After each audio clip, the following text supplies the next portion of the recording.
Un saludo y cuéntamelo todo. Se ha venido a una zona de nuestra costa tropical, de Motril concretamente, que está en plena ebullición. Parece un mundo aparte, pero siempre ha estado muy cercano a nuestro núcleo urbano. Estamos en el puerto de Motril y concretamente en los jardines de la autoridad portuaria. Hoy en Cuéntamelo Todo, José García Fuentes, presidente de la autoridad. Bienvenido. Hola, muy buenas.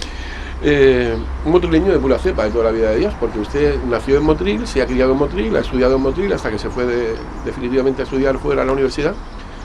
¿Cómo ha sido su infancia? ¿Qué recuerda de todo aquello? Bueno, la infancia bien distinta a lo que hoy puede suponer la infancia de un niño. La infancia en esa época, en la que prácticamente todos hemos vivido las mismas experiencias, era donde no había esa tecnología, donde se disfrutaba fundamentalmente de la calle. Los niños vivíamos en la calle, había menos riesgo también a la hora de salir y estar en la calle. Desde edad más temprana se vivía en la calle, en el campo, se disfrutaba mucho de la naturaleza y sobre todo de las actividades, de los juegos.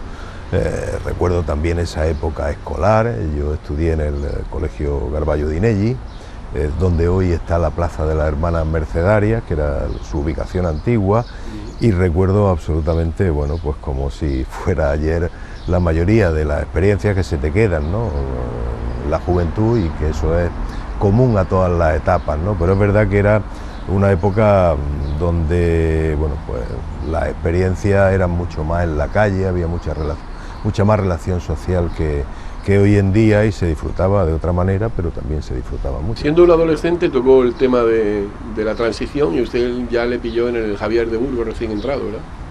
Sí, bueno, nosotros vivimos la escuela de la época de la dictadura, vivimos la transición y luego vivimos esos momentos de libertad, ¿no? Yo recuerdo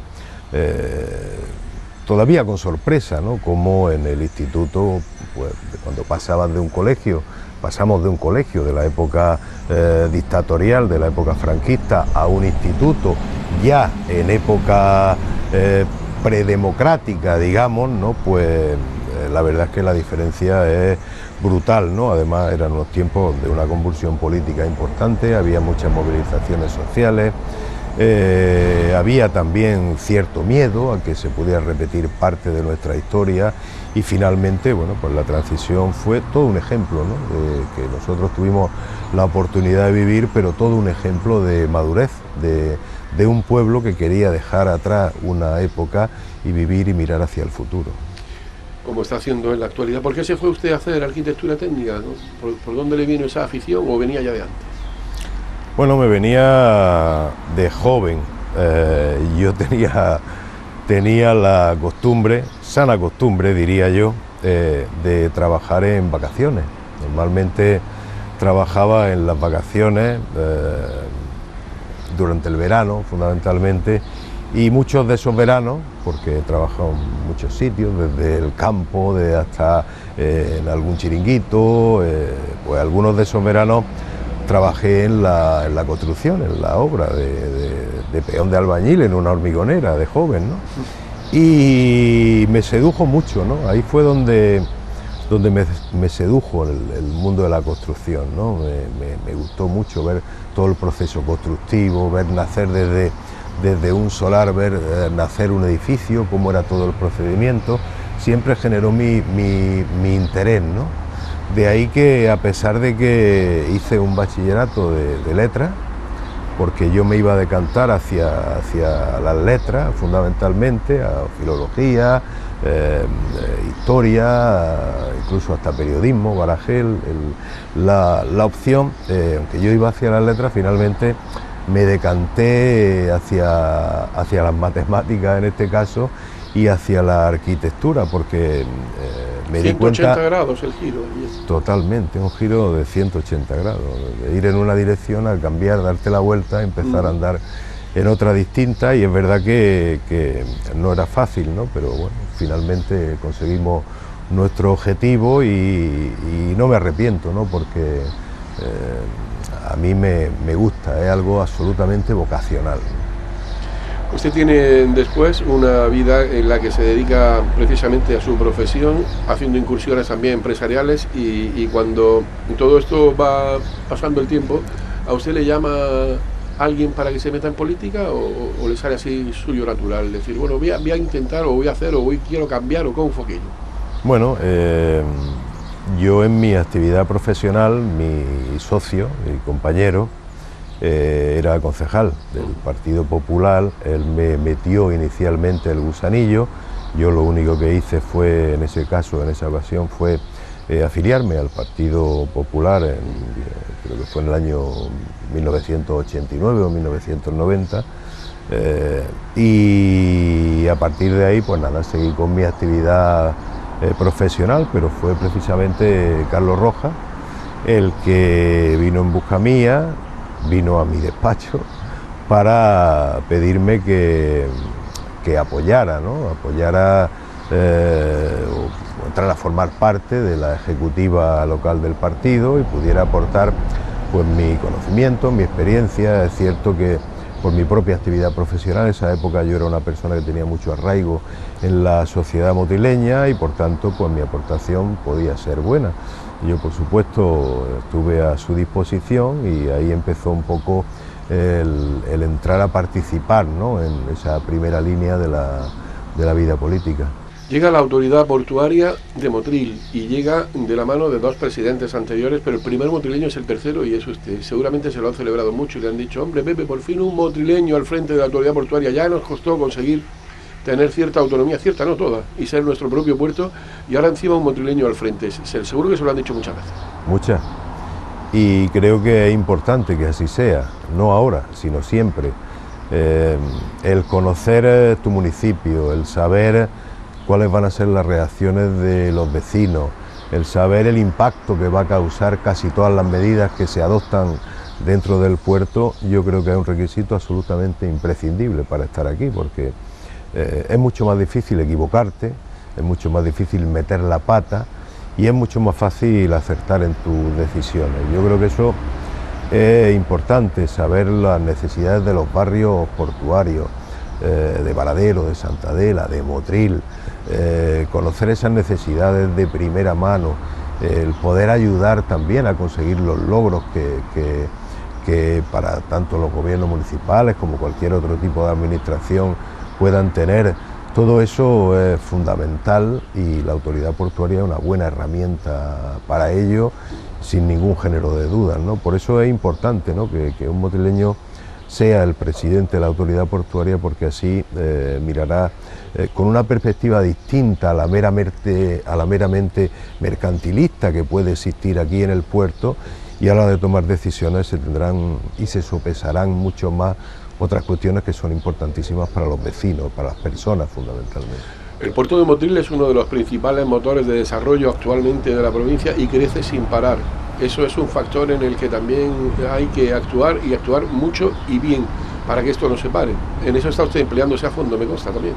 Sí, bueno, el puerto de Motril hoy es el 2,5% del PIB de toda la provincia de Granada, genera más de 6.000 empleos dentro de nuestra propia provincia, pero fundamentalmente centrado en el territorio, ¿no? Nuestro territorio, y eso hay que mantenerlo o hacerlo crecer en su caso, ¿no? Nosotros estamos trabajando en varias líneas de acción. Yo ya di en mi discurso de investidura, ya dije cuáles iban a ser los direccionamientos. Uno de ellos era el crecimiento del puerto, tanto en tráfico de mercancías como de pasajeros, el crecimiento turístico, el crecimiento de las zonas de actividades logísticas que tenemos ahí vinculadas al puerto y que son muchísimos metros de superficie que hay que ir ocupando, porque solamente mediante esa ocupación se puede conseguir la generación de actividad económica, de oportunidades y por supuesto también de empleo. Y luego otra de las vocaciones importantes era la apertura del puerto a la ciudad, algo que también viene siendo una reclamación histórica de todos los vecinos, de todos los motrileños, y que por fin poco a poco vamos a ir consiguiendo. Ha costado sangre, sudor y lágrimas después de una terrible crisis económica. Ahora después ha llegado la pandemia y nos hemos encontrado con que parece que estamos despertando, en el sentido de que Motril nunca ha tenido la posibilidad de combatir esa lacra que le suponía no tener, por ejemplo, las líneas marítimas subvencionadas, como si tenía Málaga y si tenía Almería. Ahora nos encontramos que por fin las navieras van a poder competir en las mismas condiciones, en la misma pista, bueno, en el mismo cuadrilátero. Eso también es otra buena noticia. Sí, el puerto de Motril es un puerto de interés general que está a la altura de la mayoría de los puertos, ¿no? Por supuesto que el de Málaga y que el de Almería. Es verdad que ellos nos llevan ventaja en algunas cosas, pero también es cierto que nosotros le llevamos ventaja a los dos puertos en otras. La situación de la línea de interés público era un clamor, es decir, una situación absolutamente injusta, y como era injusta nosotros hemos peleado hasta la saciedad, porque cuando tú estás convencido de que se está haciendo una injusticia, tienes que pelear a muerte para conseguir que esa injusticia se arregle, ¿no? O se elimine. Y este era un caso flagrante, ¿no? No era lógico que dos líneas de interés general de las tres que hay estuvieran subvencionadas y la tercera no. En ese sentido, bueno, nosotros hemos hecho todas las gestiones que han estado en nuestra mano hasta que finalmente el Consejo de Ministros declaró la línea de interés general. ¿Eso qué supone? Supone pues el reinicio de la actividad fundamentalmente en las líneas regulares que ahora mismo nosotros tenemos con el norte de África. Ya hay dos que se han iniciado, que son la que había de Melilla y la de interés público, están funcionando, y ahora mismo nos falta solamente la recuperación de la línea de Tangermed y la de Nadoria Lucema, que también están muy vinculadas a la apertura de la frontera por parte del Reino de Marruecos, sobre todo de la frontera de pasajeros, puesto que son barcos que son tráfico mixto entre mercancía y pasajeros. En el momento en que eso se abra, las navieras ya nos han comunicado que se reiniciará de nuevo los tráficos también con esa zona del norte de África. Yo no sé si llamarla, en este caso, el transporte de las navieras mixtos, porque, por ejemplo, el de Tangermed, que es uno de los puertos más importantes que hay, aunque ponga Med de Mediterráneo, está un poco más en el Atlántico, pero ese tráfico con Motril, ahí vienen pasajeros y sobre todo vienen muchas mercancías. Mantener esa línea también es importante, supongo, aparte de la de Melilla o la de Alucemas, etcétera. Sin duda, esa línea para el tráfico rorro, que es el tráfico de camiones, es una de las más importantes y de las que más flujo de mercancía tiene, tanto de importación como exportación. Hay que recordar que por aquí, por ejemplo, salen productos como los textiles de Inditex, con destino a las fábricas que hay en el norte de Marruecos, las piezas para las factorías de Renault, también en el norte de África, y una serie de mercancías de exportación que son fundamentales también para el puerto. Por tanto, y partiendo de la base, además de que somos el único puerto, junto con el Algeciras del sur peninsular andaluz, que tiene línea directa, línea regular con Tangermed, para nosotros tiene una importancia enorme, ¿no? El puerto de Motril tiene excelentes condiciones de comunicación, fundamentalmente por carretera, y eso hace que seamos un puerto para el tráfico de camiones, fundamentalmente un puerto bastante deseado, ¿no?, por parte de las navieras, y ese aval que tiene, lógicamente nosotros tenemos que explotarlo. Aquí conviven graneles, convive pesca, convive rorro, conviven pasajeros, cruceros y líneas regulares, conviven actividades deportivas con la Marina y con el Real Club Náutico de Motril, conviven, ya hacemos que sólido, muchas cosas. Es muy difícil coger todo ese parchís y poner todas las piezas en su sitio para que vaya funcionando, para que no haya ningún problema.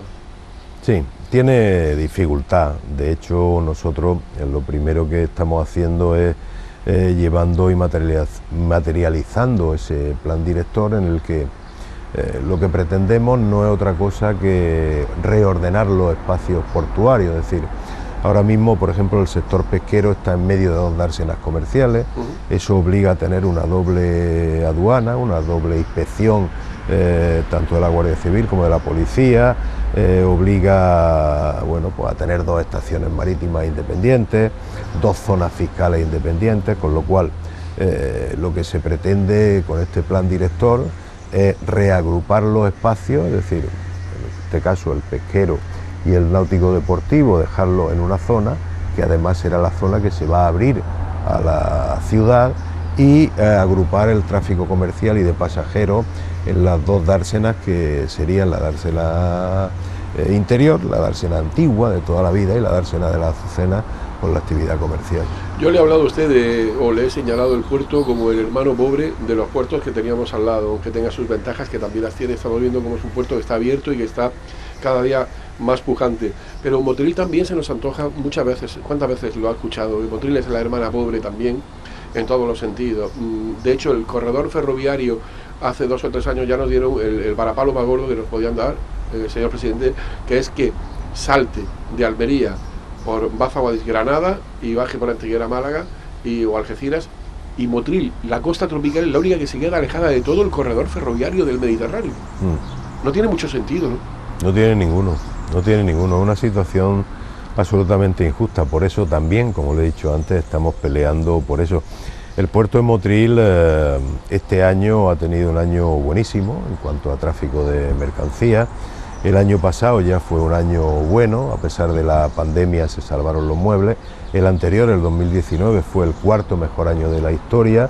Llevábamos una tendencia de crecimiento enorme.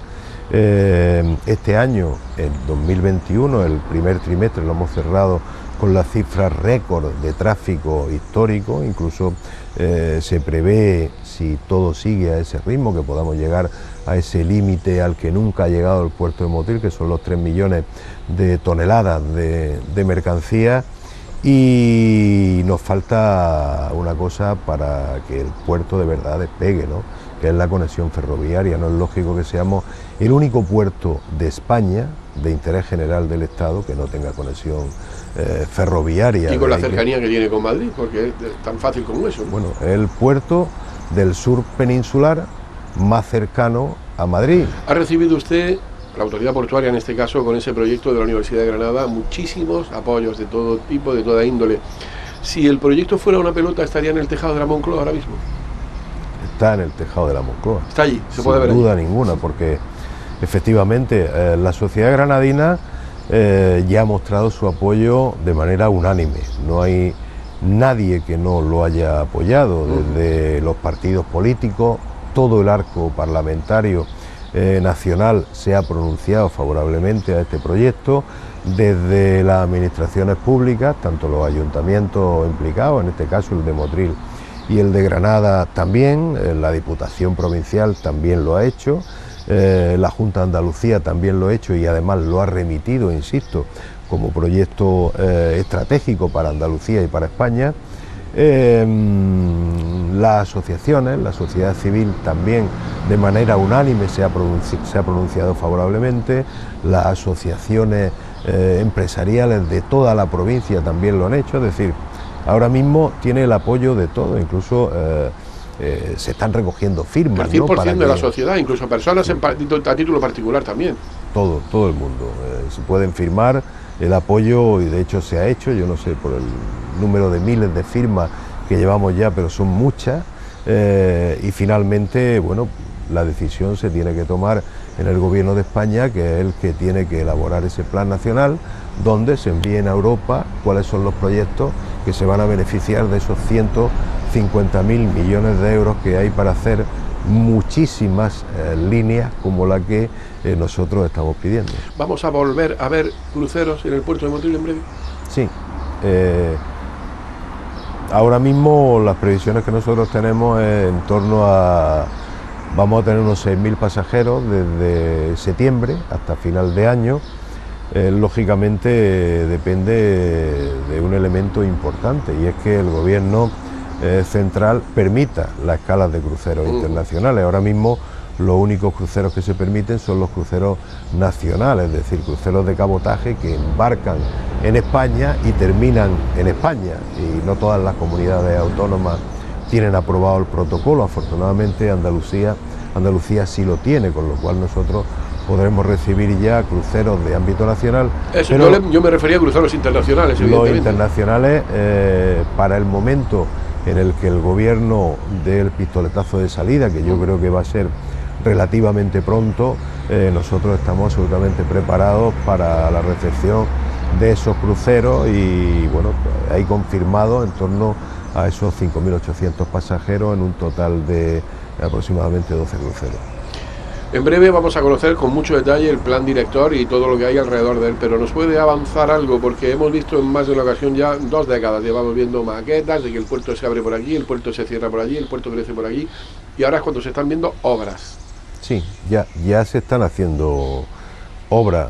Ese proyecto va a ser la infraestructura, la remodelación o la renovación más grande que se va a hacer en el puerto de Motril en muchas décadas, ¿no? Estamos hablando de abrir una nueva dársena al puerto, ¿no?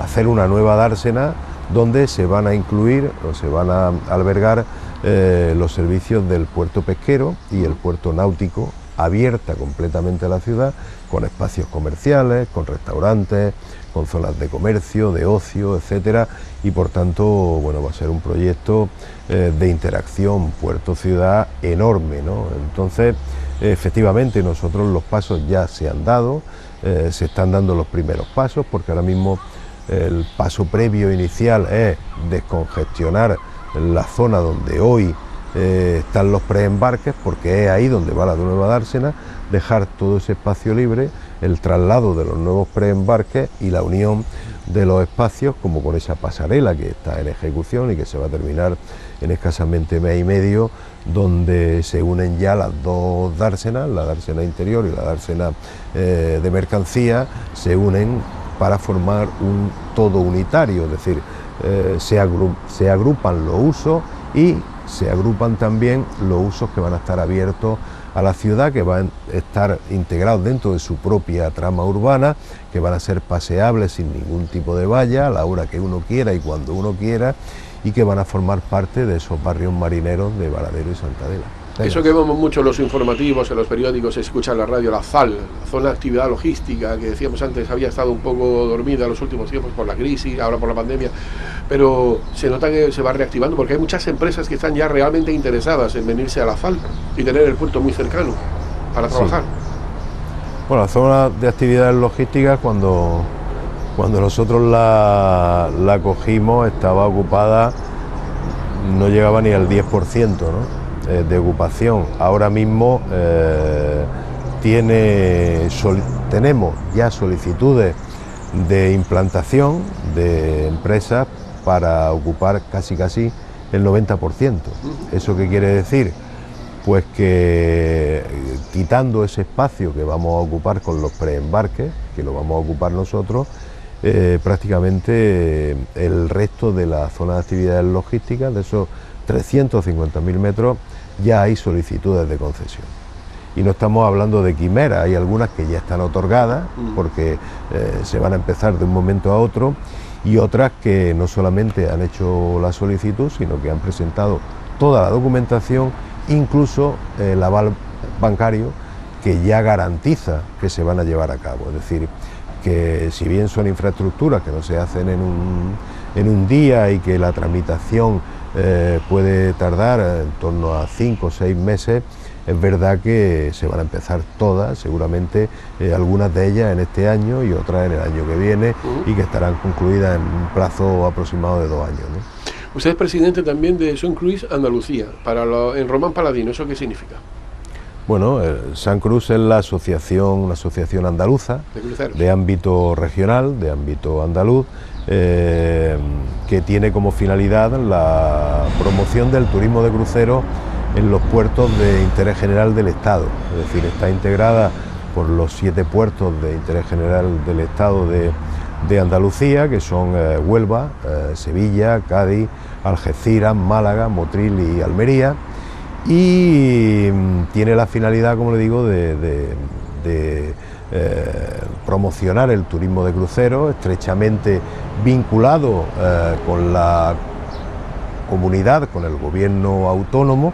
Tanto es así que se acaba de incorporar precisamente hace una semana o 2 semanas aproximadamente, se acaba de incorporar también la Agencia Pública de Puertos de Andalucía, que pertenece a la Junta de Andalucía en esta asociación, y yo creo que es importante que sea presidida y que sea un motrileño, en este caso recaiga en mí la responsabilidad de la presidencia de esa asociación, porque estar en los foros donde se toman las determinaciones, yo creo que siempre es interesante, no solamente por el conocimiento que te da, sino también porque esa doble condición de presidente de la autoridad portuaria y también de Sant Cruz garantiza que Motril nunca se va a ver excluido de ninguna decisión ni discriminado de ninguna de las decisiones, ¿no?